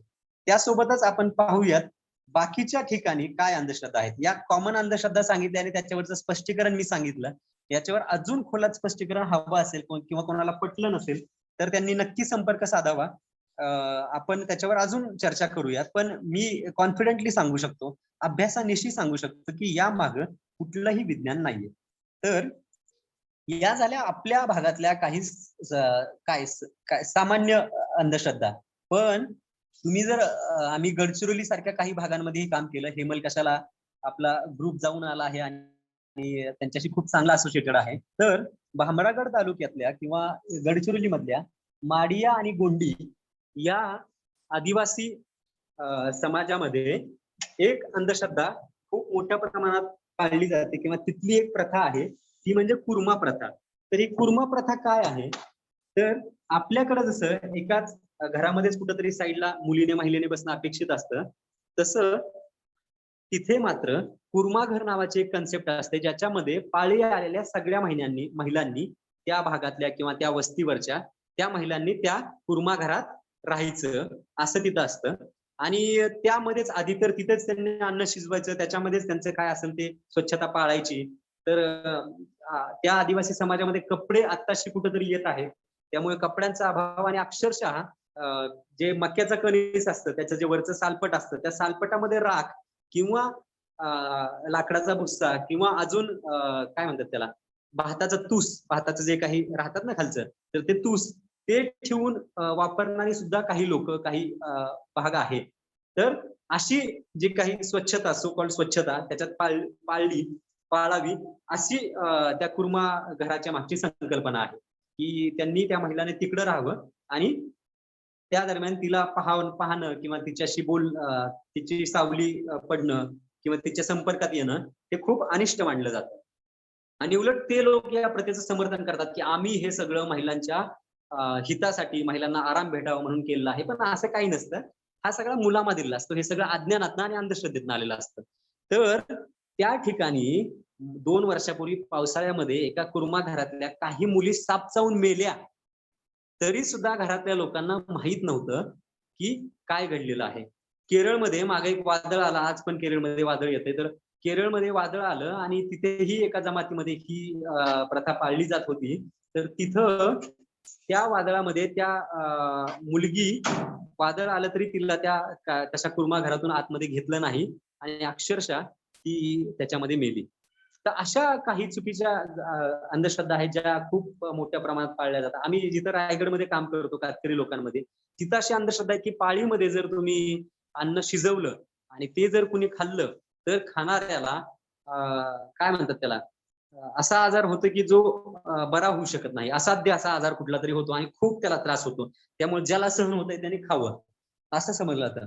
मी ज्या गावामध्ये राहतो तिथली जी कातकरी वाडी आहे त्या गावातली अंगणवाडी नाहीये आणि एका तिथल्या मंदिरामध्ये ते भरतं, अंगणवाडी भरते. तर त्या अंगणवाडी सेविकेला जेव्हा पाळी येते त्यावेळेस 5 दिवस अंगणवाडी बंद असते. तर मी त्यांना विचारलं की हेच जर तुम्ही तहसील कार्यालयात जाता किंवा जिल्हाधिकारी कार्यालयात जाता, रायगडमध्ये तर जिल्हाधिकारी महिलाच आहेत, आणि तुम्ही तिथे गेला एवढ्या लांब हेलपाटा घालून काहीतरी डॉक्युमेंट आणायला किंवा काय करायला, आणि त्या जर जिल्हाधिकारी म्हणल्या की नाही माझी पाळी आहे, मी 5 दिवस ऑफिस बंद आहे, तर कसं चालेल म्हटलं. किंवा तुम्ही ज्या डॉक्टरकडे जाता, जी शिक्षिका तुमच्या बाकीच्या गावात येते, जी नर्स येते, ह्या सगळ्यांनी जर पाळीमध्ये 5 दिवस हे करायचं बंद केलं तर कसं होईल तुमचं. तर त्यांना ह्या गोष्टी काही पटतात, पण हे बंड करण्याचं धाडस त्यांच्यामध्ये नसतं. आणि ते आणून देणं किंवा ते त्यांना हे आपल्या विचाराचं कोणीतरी आहे बाबा, किंवा हा विचार त्यांना पटवून देणं, हे आपलं काम आहे. हा विचार त्यांच्यापर्यंत पोहोचवणं. आमचा असा अनुभव आहे की महिला ज्या 30-40 वर्षांपासून हे सगळं फॉलो करत आलेले असतात, त्या आम्हाला खूप विरोध करतात की नाही असं काय नसतं, तुम्हाला देवीचा कोप होईल, तुम्हाला अजून माहित नाही, असं तसं हे ते. पण ज्या मुली आहेत ना, त्या ऐकतात आणि ते म्हणतात की आम्हाला पण भैया हे खूप वाईट वाटत होतं, पण आम्हाला समजत नव्हतं की आईला कसं समजून सांगायचं. आई म्हणायची नाही हे फॉलो केलं जातं आणि हे असंच असतं, हे काय आत्तापासून आलंय का, पूर्वीपासून चालत आलंय, शास्त्र येते असं म्हणायचे आणि आमचं तोंड बंद करायचे. पण आता आम्ही सांगू शकतो की हे का बरोबर नाहीये आणि हे कसं चुकीचं आहे. तर अशा पद्धतीचं धाडस त्यांच्यामध्ये देणं हे आपलं काम आहे. आणि शिकलेला जर व्यक्ती हे करत असेल तर त्यांना खूप धाडस येतं आणि ते लवकर विश्वास ठेवतात. त्यासाठी आपल्या सगळ्यांना ह्या विषयावर बोलणं गरजेचं आहे. आणि मी जे स्टॅटिस्टिक्स सांगितले की बाबा भारतातल्या 42 आणि महाराष्ट्रात 30 मुली मासिक पाळी ह्या एका गोष्टीमुळं, किंवा ही वन ऑफ द गोष्ट आहे त्यांना शाळेपासून मागे ठेवणारी, तर आपण विचार केला पाहिजे की आपण ह्या विषयावर खरंच एवढं संकुचित राहिलं तर योग्य आहे का, राहणं योग्य आहे का, आणि तुमच्या मनाला जे उत्तर मिळते त्यानुसार आपण वागावं. आणि हे अशी गोष्ट आहे की यासाठी सीमेवर जाऊन लढावं लागतं असं नाही, ही खूप सोपी गोष्ट आहे आणि हे प्रत्येकाच्या आटोक्यातली गोष्ट आहे, कारण हे प्रत्येकाच्या घरी घडते. त्यामुळे मला अशी अपेक्षा आहे की याच्यातलं ऐकून तुमच्यापैकी जे कोणी आता हे सगळं ऐकतात आहे, तर त्यांनी आपापल्या घरामध्ये हा संवाद सुरू करावा आणि आज घरी सांगावं की मी अशा विषयावर एक सत्र ऐकलं आणि ते असं म्हणत होते, तर तुला काय वाटतं, निदान ही इन्फॉर्मल चर्चा तुम्ही सुरू करावी, जेणेकरून याविषयी असणारा टॅबू या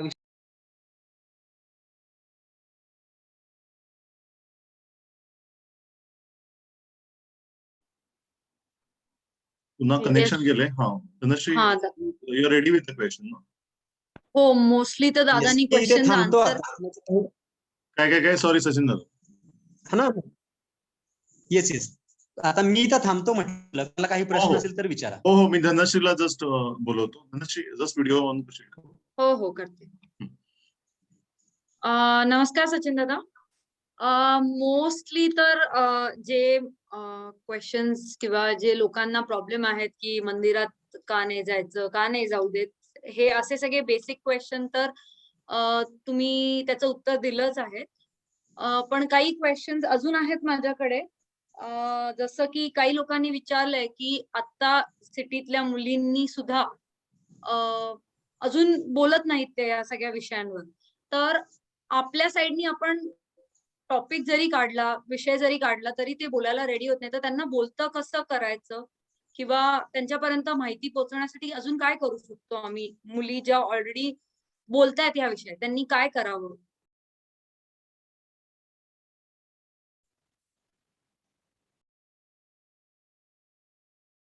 सचिन दादा तुम्ही म्यूट आहात. हा, मला प्रश्न समजला. हा, तर याच्यामध्ये 2 गोष्टी आहेत की या मुलींनी याविषयी त्यांच्याशी इतक्या खुलेपणानं बोलताना स्वतःच्या आईला पण बघितलेलं नसतं. त्यामुळे आपण त्यांना थोडं कमी पण परग्रहावरची माणसं वाटू शकतो. आणि त्यामुळे त्यांनी आपल्याशी संवाद साधावा ही अपेक्षा पहिल्या 1-2 सत्रांमध्ये ठेवणं हे थोडंसं काय म्हणतात त्याला, रिअलिस्टिक नाहीये असं मी म्हणेन. त्यामुळे ही अवास्तव अपेक्षा आपल्याला ठेवून चालणार नाही. पहिल्या सत्रामध्ये निदान त्यांनी आपलं ऐकावं, कारण त्या ऐकत असतात, त्या बोलत नसतात. कारण काय होतं की आपण त्या वर्गामध्ये ते वातावरण तसं तयार करतो जे मासिक पाळीसाठी पूरक असतं, पण ते वातावरण त्या जिथं राहतात, त्या जिथं शिकतात, त्या जिथं वाढतात त्या ठिकाणी नसतं. म्हणजे मासिक पाळीविषयी तो वर्ग सजग होतो पण त्या वर्गातले सगळे बाकीच्या वर्गमैत्रिणी होतात, बाकीच्या मैत्रिणी होतात का? नाही. शाळेतल्या घरातली आई होते का? नाही. ती ज्या मुलींसोबत खेळायला जाते त्या मुली होतात का? नाही. त्यामुळे हे ब्रेक करणं किंवा हे खूप मोठ्या प्रमाणात ज्यावेळेस होईल तेव्हा त्या बोलायला लागतील. त्यामुळे सुरुवातीला त्यांनी ऐकून घेणं हे खूप आहे आपल्यासाठी, त्यांच्यापर्यंत ती माहिती पोहोचवणं आणि त्या आपापल्या त्यांची फिफ्थ पेस जिथं आहे किंवा त्यांना जिथे कम्फर्टेबल वाटते तिथं ते बोलतात. त्यांची एखादी जवळची मैत्रीण असेल तर तिच्याशी ती बोलतील, काय ग ते धनश्रीताई सांगत होत्या, तुला पटलं का? किंवा मला असं सांगितलं त्यांनी, असं ते त्यांच्याशी बोलतील. आपल्याशी थेट बोलतील असं अपेक्षा आपण आत्ताच ठेवू नये. यासाठी खूप काम करण्याची गरज आहे. बरोबर. म्हणजे वारंवार तो विषय बोलणं आणि समजवत राहणं हेच फक्त आपल्या हातात आहे. होय, होय, हळूहळू होय. चेंजेस येतील. होय. किंवा आणि मला असं वाटतं धनश्री किंवा सचिन दादा की ही प्रोसेस आहे, जेवढी Correct. हळूहळू ती रुजवायला लागेल. कारण की हा एवढा मोठ्या कालावधीचा सगळा हा यू कॅन से बॅकलॉग आहे की ते एवढं सोपं नाहीये. पण मी बरोबर. सोप्या पद्धतीने गोष्टी सांगून घरातल्या काही गोष्टींबद्दल बोलणं आणि अशा छोट्या छोट्या गोष्टींनीच आपण त्याच्यावर मात करू शकतो किंवा पुढे जाऊ शकतो. म्हणजे ते थोडं होय, होय. सातत्य लागेल, कदाचित सातत्य लागेल की आपल्याच विषय- घरातल्या मुलींना आधी समजवणं, मग हळूहळू कॉलेज, स्कूल काय Exactly. आपण पुढे नेऊ शकतो. हो, आणि तो जे म्हणतो ते बरोबर आहे की आपण एक सेशन घेऊन हे काम होणार आहे का? तर नक्कीच बरोबर. नाहीये. बरोबर. अपेक्षा करणं सुद्धा चुकीचं आहे. म्हणजे आपल्याला याच्यावर चुकीचं आहे. भरपूर काम करावं लागेल. पण हा बरोबर. असा म्हणजे विषय काढणं हाच मला सगळ्यात इम्पॉर्टंट हे वाटतं. बरोबर. Yeah. बरोबर. दादा, आपण बघतो की महिला फॅमिली प्लॅनिंग साठी गर्भाशयाचं ऑपरेशन करतात. त्यांची पाळी त्याच्यामुळे थांबते. तर हे कितपत योग्य आहे आपल्या शरीराच्या दृष्टिकोनाने किंवा हेल्थच्या दृष्टिकोनाने? हे बरोबर आहे, चुकीचं आहे? तुम्ही काय सांगाल त्याच्याबद्दल? फॅमिली प्लॅनिंगचं ऑपरेशन वेगळं आणि हम्म. गर्भाशय काढणं वेगळं. तर ओके. गर्भाशय काढण्याचं ऑपरेशन करणं हे खूप चुकीचं आहे. कारण मी सांगितलं की जसं सांगितलं की त्याचं रोल फक्त मुलं जन्माला घालणं एवढंच नसतो. तर बरोबर. ज्या ओव्हरीज असतात त्याच्यातून आपल्या शरीरासाठी लागणारे काही संप्रेरक तिथूनही निघत असतात. जसं की कॅल्शियमचं बॅलन्स आहे ते करण्याचं काम त्या ओव्हरीज करतात. तर खूपच इन्फेक्शन झालेलं असेल तर डॉक्टरांच्या सल्ल्याने गर्भाशय काढावं, म्हणजे गर्भाशयाची पिशवी काढावी. फक्त गर्भाशयाची पिशवी, त्या कडेचे बीजाशय काढू नयेत. पण काय होतं की ते पूर्णच काढून टाकलं जातं. बरोबर. हो. असं आहे. म्हणजे आपण पंढरपूरला चाललोय तर येता येता अक्कलकोट करून येऊ, अशा पद्धतीचं लोक की बाबा आता एक ऑपरेशन करतोय तर कशाला बाकीची कटकट, काय करायचंय ते ठेवून, ठीक आहे बरोबर. असं. बरोबर. आणि डॉक्टर ही याविषयी बरेच पूर्ण माहिती देत नाहीत की हे का गरजेचं आहे किंवा एवढंच आपण काढूयात. आणि बऱ्याचदा काय होतं की छोट्या मोठ्या समस्या असतात की सूज येते किंवा गाठ येते आतमध्ये, तर त्यासाठी गर्भाशय काढणं गरजेचं असतं का? तर नाही. पण ते का काढलं जातं ते माहित नाही. आता बीड मधली जर आपण समस्या पाहिली तर बीड मध्ये ऊसतोड कामगार महिला बऱ्याच आहेत बीड नगरमध्ये. आणि ते जेव्हा ऊसाचा सीझन असतो त्यावेळेस ऊसाच्या फडावर जातात. तर ऊसाच्या फडाचं गणित कसं असतं, तिथं माणसाला माणूस म्हणलं जात नाही, कोयता म्हणलं जातं. म्हणजे 8 पुरुष आणि 8 बाया म्हणजे 8 कोयत्याची टोळी. 16 जणांची टोळी असं नाही, 8 कोयते. का? तर जो पुरुष आहे तो पुढे ऊस कापतो, बाई मागची आहे ती ऊसाच्या मोळ्या बांधते आणि त्या मोळ्या ट्रक पर्यंत, ट्रॅक्टर पर्यंत पोहोचवते. असं सगळं असतं. तर याच्यामध्ये काय होतं की जेव्हा कुठल्या महिलेला मासिक पाळी येते त्यावेळेस तो पुरुष नुसता ऊस कापून उपयोग होईल का? तर नाही. बरोबर. तर त्यामुळे त्या महिलेला जर त्रास होत असेल तर तिने जर रजा घेतली, तिने जर सुट्टी घेतली तर तो पुरुषाला पण सक्तीची रजा तो मुकादम देतो आणि मग दोघांचा पण रोजगार बुडतो. तर या बाया असा विचार करतात की आपला रोजगार बुडण्यापेक्षा आपल्याला आता 2 पोरं झालेत आहे आणि कुठं ते 4 दिवस दुखणं सहन करा, त्यापेक्षा गर्भाशयाची पिशवी काढून टाक. आणि मग अक्षरशः 25ल्या 30ल्या मुली ह्या गर्भाशयाची पिशवी स्वतःहून काही त्रास नसताना काढून टाकतात. तर हे खूप चुकीचं आहे. याविषयी खूप जनजागृती झाली पाहिजे. याच्यामध्ये नक्कीच धार्मिक अँगल नाही पण आर्थिक अँगल आहे. पण तोही चुकीचा आहे. म्हणजे यासाठी कायदेशीर काही प्रोव्हिजन करता येतील का? की बाबा निदान ऊसतोड कामगार महिलांना 4 दिवस पेड मेन्स्ट्रुअल लीव्ह देता येईल का? पिरियड लीव्ह देता येईल का? कारण ते गरजेचं आहे. ती जर महिला इतकी असह्य होत असेल की तिचा 4-8 दिवसाचा दोघांचा 2-2 दिवस जरी घेतले तरी 4 दिवसाचा रोजगार बुडणार असेल तर ती म्हणेल की काय करायचं, जाऊ द्या काढू, तुम्ही मला हे अवेअरनेस देऊ नका. तर यासाठी थोडस गरजेचं आहे की काही सुधारणा ह्या आपल्या काय म्हणतात प्रबोधनातनं घडणं गरजेचं आहे. काही इन्फ्रास्ट्रक्चर त्यासाठी डेव्हलप होणं गरजेचं आहे. त्याचबरोबर काही पॉलिसीज त्यासाठी फ्रेम करणं गरजेचं आहे. तर बरोबर. असा हा वेगवेगळ्या पातळ्यांवरचा विषय आहे. दादा, जसं तुम्ही म्हणला की काही लोक ते त्रास नको म्हणून काढून टाकतात, पण मी गावाकडे असंही बघितलंय की दुसरी महिला कोणी करणारी घरात नसते आणि 4 दिवस ती बाजूला बसते. त्याच्यामुळेही आपली 2 मुलं 4 मुलं जेवढी झाल्यावर तो गर्भाशय काढून टाकतात आणि तो त्यांना त्रासच नको असतो, म्हणजे पवित्र पवित्र किंवा साईडला बसण्याचा. होय होय त्यामुळेही बरोबर. काढतात महिला बऱ्याच. होय होय तर बरंच हा, बरंच आमच्या प्रमाणात म्हणजे गावाकडे तर मी हे बघितलं होतं बरेचदा होय होय काढलेलं, म्हणजे महिलांनी ते केलेलं. ज्या गावामध्ये जागृत देवस्थान नावाचा प्रकार आहे ना, त्या हा, ठिकाणी हे प्रमाण जास्त आहे. जास्त आहे. बरोबर हा म्हणजे परत तो पवित्रतेशी संबंध जोडलाय, त्यामुळे ते थोडंसं अवघड बरोबर होतं. बरोबर बरोबर. हम्म. दादा, मुलींना आता मेन्स्ट्रुअल कपची कॉन्सेप्ट माहिती झालाय, तर कितपत हायजिनिक आहे किंवा सगळं हायजीन पाळून सुद्धा ते हायजिनिक आहे की नाहीये, आणि त्याच्या रिलेटेड बरेच प्रश्न आहे की त्याच्यामुळे दुसरा काही त्रास होईल का, किंवा जसं पॅडचं आपण म्हणतो की हायजिनिक हायजीन फॉलो करून नाही वापरलं तर त्रास होईल, तसंच मेन्स्ट्रुअल कप पण हायजिनिकली नाही वापरलं तर त्रास होईल. पण मेन्स्ट्रुअल कप वापरावा का, हा सगळ्यात पहिला प्रश्न माझा आहे, जो माझ्याकडे आलेला आहे. ओके, तर कापडी पॅड आणि मेन्स्ट्रुअल कप हे सगळ्यात बेस्ट ऑप्शन आहेत यूज करण्यासाठी. त्याच्यामध्ये मी जसं सांगितलं की जर योग्य प्रकारे वापरलं नाही तर मात्र प्रत्येक गोष्टीचे साईड इफेक्ट आहेत. तसंच मेन्स्ट्रुअल कपचंही आहे की मेन्स्ट्रुअल कप हा तुम्ही रियुजेबल असतो, तो 5 ते 10 वर्ष चालतो. बरोबर, सिलिकॉन या घटकाचा तो बनलेला असतो आणि तो वजायनामध्ये इन्सर्ट करावा लागतो. आणि तो इन्सर्ट करण्यासाठी तुमच्या शरीराची वाढ जर पूर्ण झालेली असेल तर तुम्हाला काही दुखणार नाही किंवा कमी त्रास होईल.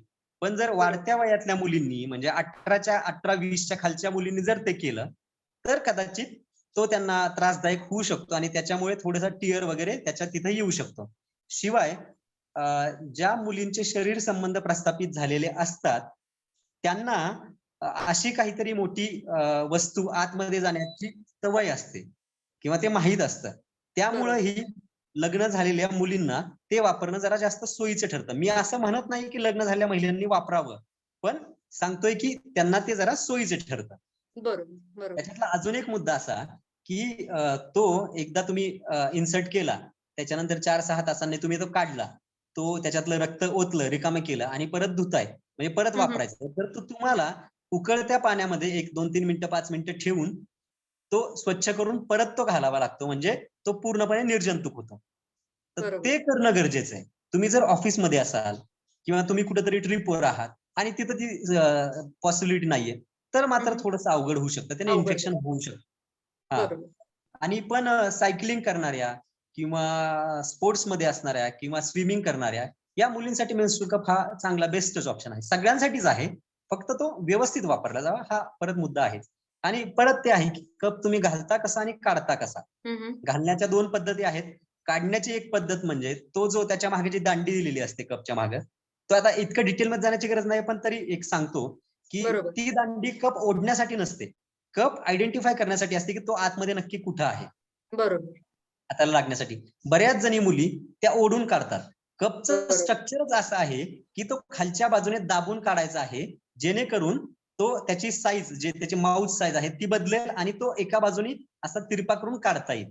पण त्या ओढून काढल्यामुळे होतं असं की त्या ज्या काय म्हणतात त्याला योनिमुखाच्या इथल्या टिश्यूज असतात त्या फाटतात. बरोबर. हा, तर ह्या छोट्या मोठ्या गोष्टी आहेत की त्या वापरण्याच्या बाबतीत अवेअरनेस केलं तर कप बेस्टच ऑप्शन आहे.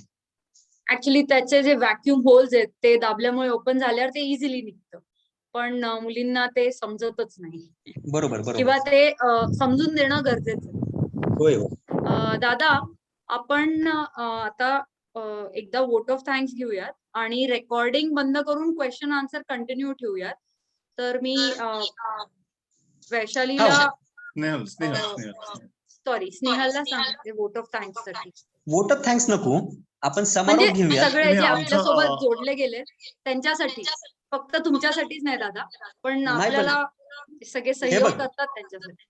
हे बघा, तुम्ही हा कार्यक्रम आयोजित केला कारण नाही नाही, तुम्हाला दादा आमचा एक जस्ट फॉर्मॅट आहे, एक 2च मिनिटं घेऊ आणि मग आपण कंटिन्यू करू. नाही, आपण समारोप करूया. थँक्स कोणालाच म्हणायची गरज नाहीये असं मला वाटतं. बरं ठीक आहे. स्नेहल, yes. कारण जे आले ते त्यांच्या विषयाची उत्सुकता होती म्हणून आले. ते आपल्या घरचा कार्यक्रम नाहीये हा की त्याच्यामध्ये आपण नाही, या ऍक्च्युली बसा. हा घरचाच कार्यक्रम आहे, सगळे घरचेच आहे. होय होय होय, तेही आहे. या स्नेहल, या कंटिन्यू. तुझा आवाज म्यूट आहे.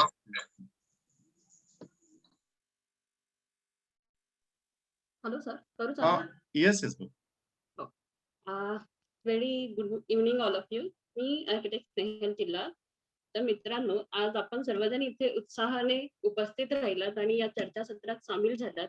तर इन्स्पायर ट्राईब कडून मी सर्वांचे मनापासून आभार मानते.